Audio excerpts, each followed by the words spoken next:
It was an interesting end to a very interesting year. So both the fourth quarter and the entire year were strong returns for the TSX. In fact, one of the strongest returning years in many.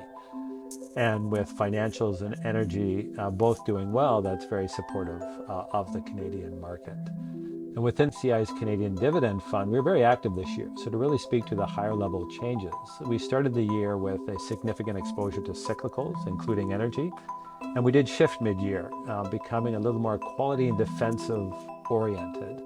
And that shift seemed to be prescient, certainly for 2021, as we did see some good returns in the fourth quarter, closing out a very strong year for the fund.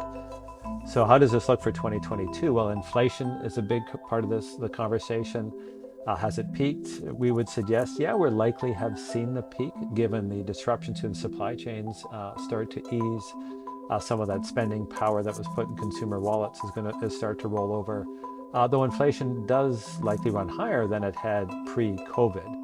And as we move from a pandemic to an endemic and there's more spending on services, they do tend to be higher inflation than goods. And all of that is going to be supportive of central banks raising rates. And they naturally want to do that to give some ammunition for the future trouble patches. And that higher rates does bring volatility to the equity markets.